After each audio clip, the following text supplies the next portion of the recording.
Dans ce monde, c'est la guerre, c'est la pauvreté, c'est la méchanceté, c'est les gens qui meurent de faim. C'est les gens qui finissent amputés à l'hôpital. C'est des pays qui n'ont même pas d'hôpitaux. Mais ça, c'est... Je ne sais pas si on est sur la même planète, hein, en fait, je ne sais pas. Je ne sais pas. En tant qu'être humain, notre devoir, c'est lequel? À l'école, on ne nous apprend pas les choses qui nous servent dans la vraie vie. Parce qu'ils testent ton quotient intellectuel, ils te donnent les calculs, ils te donnent les équations. Et sur la base de ça, ils te disent que tu es intelligent. Mais en dehors de tout ça, il y a la vraie vie. Il y a la vraie vie qui nous attend dehors. Il y a l'amour. Il y a les relations, qu'elles soient amicales ou familiales. Il y a la politique. Il y a l'économie. Il y a l'épargne. Mettre l'argent de côté.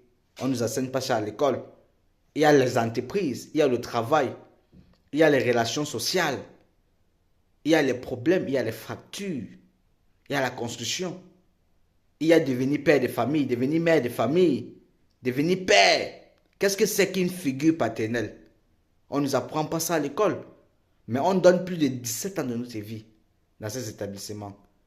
Selon moi, je crois que ce sont des prisons. Nous sommes tous des prisonniers, mais sous condition. Donc on est en liberté conditionnelle. Pensez à Gaza, à ce qui se passe là-bas. Les enfants qui souffrent de faim, qui souffrent de froid, qui n'ont pas d'eau potable.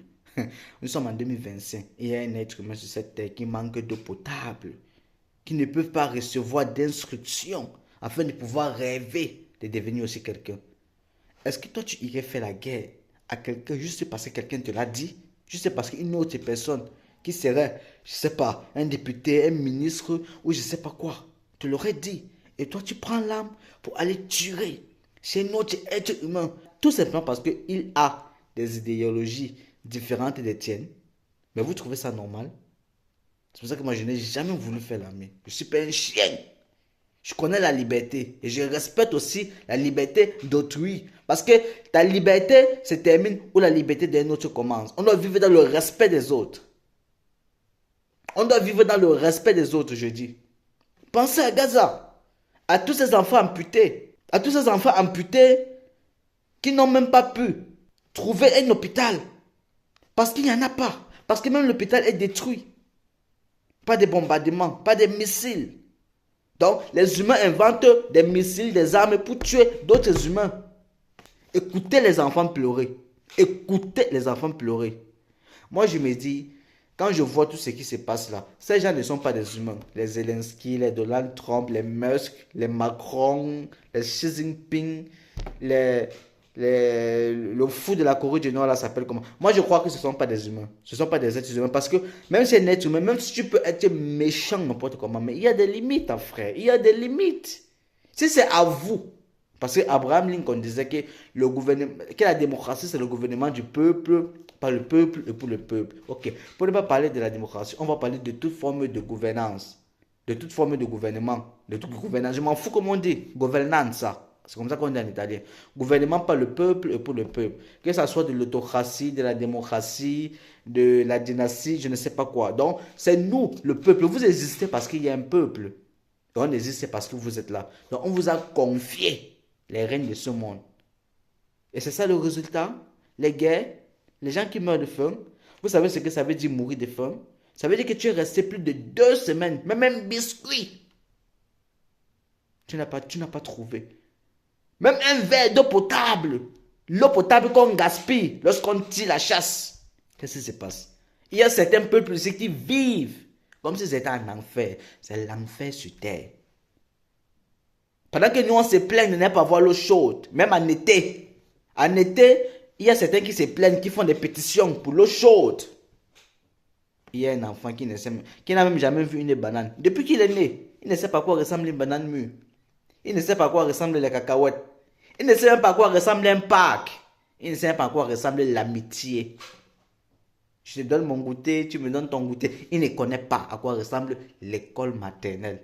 Où on nous apprend à écrire. La maîtresse vient, elle tient ta main, elle t'apprend à former les lettres. Ça, eux, ils ne savent pas ça. Ils ne connaissent pas ce qu'on appelle le biberon. Et on est là, on est dans les fêtes, on est dans les soirées, on gaspille l'argent.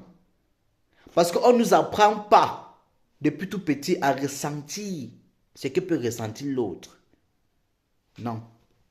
Chacun vit conformément comme tout le monde se croit un Dieu unique.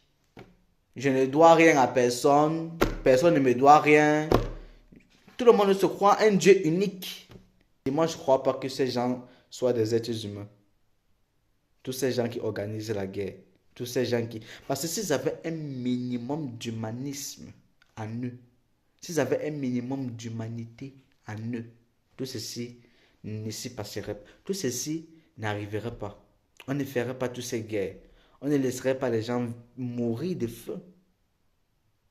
Regarde le pays qu'on appelle le Yémen.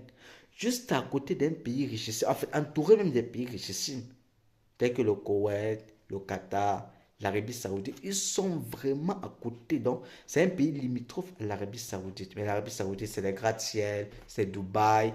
On construit, on s'en fout dans le désert. Les choses qui ne servent même à rien. Il y a le Yémen à côté, où les enfants de 6 ans meurent de faim. Quand tu as 6 ans, ta seule préoccupation, c'est de manger et de jouer au parc. Pourtant, ils prient le même Dieu. Les deux peuples sont musulmans. C'est les Allah, Wakba. Personne ne fait rien pour l'autre. On est là, on se vante d'être être humain. On est habillé, on est propre, on se lave, on se parfume, on sent bon. Si vous connaissiez comment on fait pour que vous ayez tous ces bijoux, ces bracelets, les choses futiles qui ne servent à rien, juste pour faire le m'as-tu vu? Est-ce que vous m'avez vu? C'est juste pour ça. Sinon, dans l'absolu, ça ne sert à rien. C'est pour ça qu'on a distingué les besoins primaires. Tout ce que vous avez là, ce ne sont même pas les besoins tertiaires. C'est les besoins futiles dans la vie d'un homme. Mais non. Il faut que vous passiez pour des gens distingués, riches, bien mis, propres. On nous a extraits, on nous a tirés de notre milieu naturel. L'évolution, la modernité nous rend fragiles. Et la preuve, le premier médicament qu'on a inventé, ça date de quand? Avant, on faisait comment? Toutes ces maladies, que de jour en jour, parce que le dictionnaire des maladies dépasse même le dictionnaire. Ça veut dire quoi? S'il y avait un dictionnaire des choses, telles que le gobelet, le sac à main, le chargeur, le téléphone, tout ça sont des accessoires. Et il y a un dictionnaire aussi pour les maladies, ça rivaliserait. Je vous jure, les maladies qu'il y a, tout ça sort d'où? Mais qu'est-ce qu'on a foutu, putain? Qu'est-ce qu'on a foutu, nous, êtres humains? On vit pour qui? Ce n'est pas pour on dit comment? La salvette, ça. Je sais un peu comment on dit ça en français, putain. La salvette, ça. Si ce n'est pas pour sauver l'autre être humain, si ce n'est pas pour sauver autrui, on vit pour qui? Toi, réponds-moi. Tu vis pour qui? Ton passage sur ce monde-ci sera servi à quoi? Est-ce que vous connaissez le docteur Mukwege? Non. Voilà un super héros. Dans la prochaine vidéo, je crois que je parlerai de lui. Mais vous connaissez les Avengers.